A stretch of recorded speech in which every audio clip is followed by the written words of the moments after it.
Bueno, ¿qué tal? Acá grabándoles un video para que no se olviden de mí. Eh, bueno, espero que se estén cuidando en principio. Sé que se hace un poco difícil y tedioso quedarse en casa, no salir. Yo extraño estar en el aula, así que me he tomado como no sé si el trabajo, pero bueno, es mi laburo explicarle las cosas, me encanta hacerlo, así que aunque sea de esta manera, lo quise hacer. Ya vieron ustedes ese primer trabajo que hicimos, que era sobre Argentina. Sé que por ahí se puede dificultar un poco porque no lo pude explicar, pero me parecía que ustedes ya tenían como las herramientas para hacerlo. Hoy vamos a ver el caso de México, ¿sí? Yo les voy a explicar ahora el tema de cómo era la economía mexicana en el periodo de Porfirio Díaz. Se ve chiquito, pero acá dice Porfirio Díaz, entre 1876 y 1910. ¿Sí? Recuerden ustedes, yo acá les puse el mapa, esta vez no lo puse al revés. México lo ubicamos ahí, ustedes eso ya lo tienen recontra claro. Bien, ustedes ya saben también que ubicábamos a México dentro de lo que decíamos como un modelo, ¿sí?, primario, ¿sí?, para la exportación.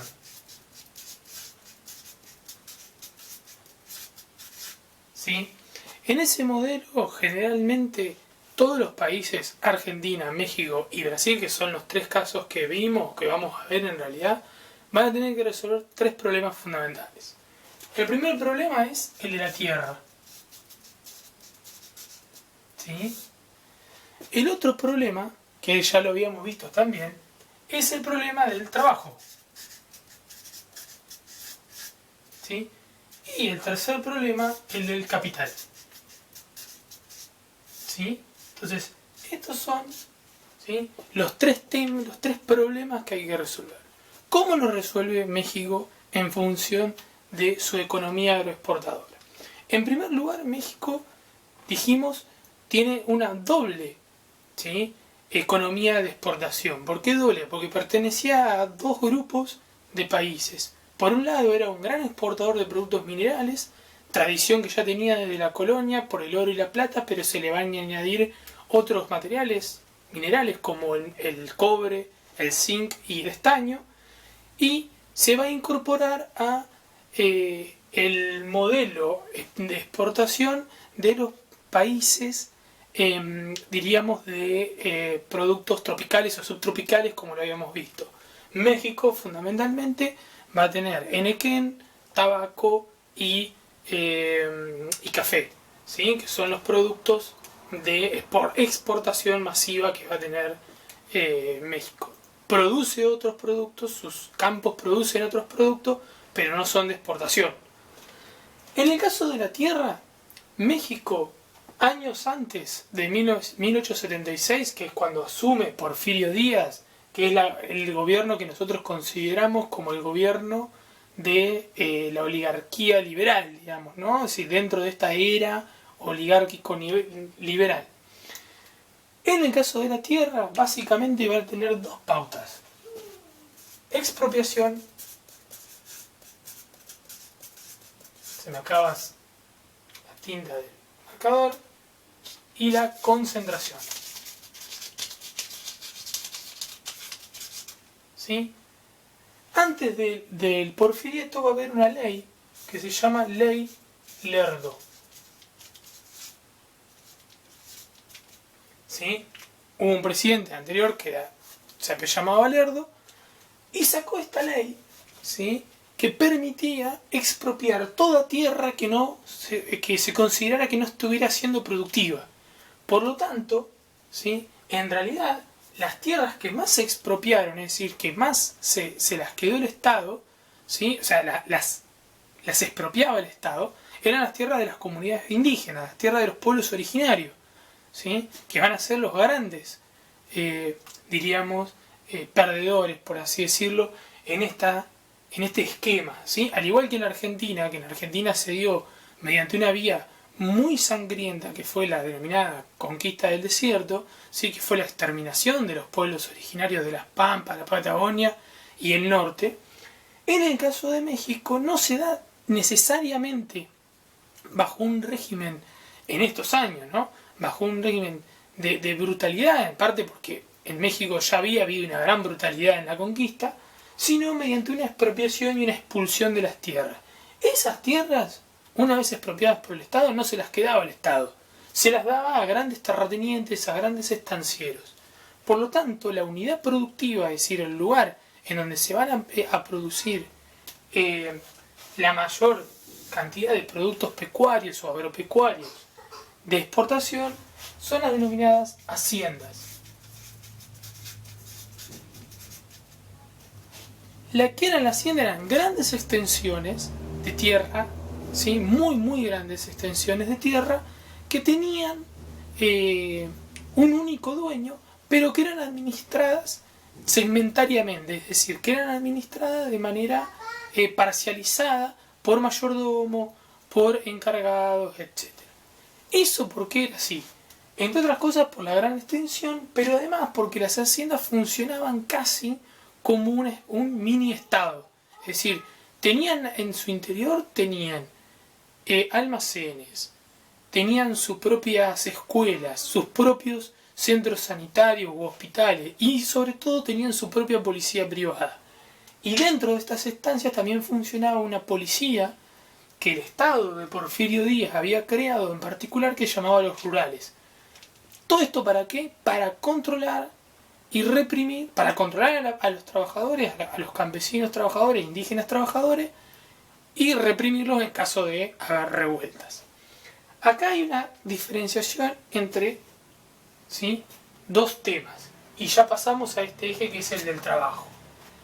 A diferencia de Argentina, en donde este tema del trabajo, ya lo vamos a ver, se soluciona con la inmigración, en México en realidad es la inmigración, si bien tiene un impacto, no es tan alto, sino que en realidad lo que se hace es una captación de la mano de obra. Esa captación es o por condiciones de trabajo o por coerción. Y acá es donde está una gran diferenciación. Combinando esto y esto, hay una diferenciación geográfica que les quiero mostrar. Disculpenla.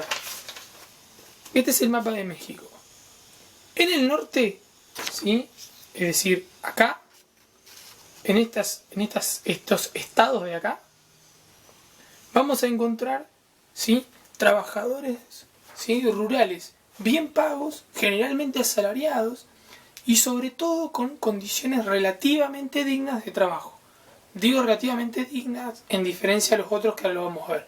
¿Por qué era esto? Entre otras cosas porque en el norte está la frontera con México y por lo tanto la frontera con México, ¿sí?, la frontera con Estados Unidos. La frontera con Estados Unidos indicaba que muchas veces estos trabajadores se podían ir a Estados Unidos a buscar mejores oportunidades. Por lo tanto, para captar, ¿sí?, a esta mano de obra, las condiciones podían ser estas, ¿no? Poder tener su propio ganado, que tengan un sueldo que les permita vivir con su familia, etc.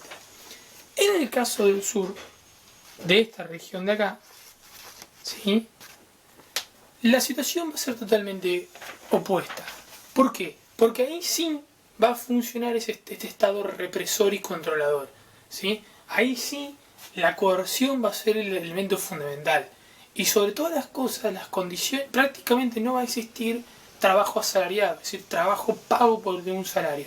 Lo que va a existir es trabajo, ¿sí?, casi en condiciones de servidumbre. Trabajadores que van a ir, van a cumplir larguísimas horas de trabajo y en lugar de recibir dinero por eso van a recibir cupones, bonos, que solamente lo van a poder canjear en el almacén de la hacienda, que pertenece también al dueño de la hacienda, que es donde los precios son catastróficos. Vamos al último punto, que es el del capital. México, igual que Argentina y que Brasil, fueron de los países con mayor capital extranjero destinado a su sistema productivo, a su sistema económico. En el caso de México, el capital, salvo la parte agropecuaria, el resto, alrededor del 80% del resto de la producción, es decir, de la minería, del transporte y demás, pertenecían a inversiones extranjeras. Fundamentalmente Estados Unidos. A diferencia de Argentina, por ejemplo, en donde el mayor inversor era Inglaterra, en México va a ser Estados Unidos por su cercanía, ¿sí? También había capital británico, capital inglés, que ponía mucho dinero. ¿En dónde va a estar esa inversión extranjera?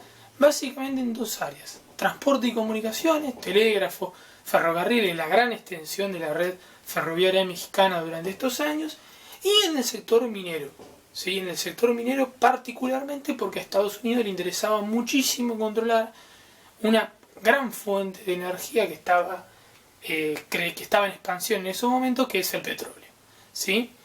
¿Qué es lo que vemos entonces en esta economía mexicana? Además de confirmar el modelo primario de exportación, que bajo ese modelo funcionaba bajo un régimen muy centralizado de poder, ¿sí? Con una gran cantidad de concentración de riqueza en dos manos. Acá la vamos a tener en el capital local, es decir, en los productores locales, y acá en los productores extranjeros, ¿sí? Dependiendo de las áreas, va a haber una gran concentración. No hay una diversificación. No es que yo voy a ir a una hacienda y voy a encontrar hacendados o terratenientes mexicanos, o de la aristocracia o de la oligarquía mexicana, y también extranjeros. Y en la minería va a pasar lo mismo, no. Generalmente en la minería voy a encontrar empresas, en su totalidad casi empresas extranjeras, y acá propietarios locales. ¿Cómo se unen, digamos, en esta gran, diríamos, cómo cierra este gran esquema? A través de los bancos.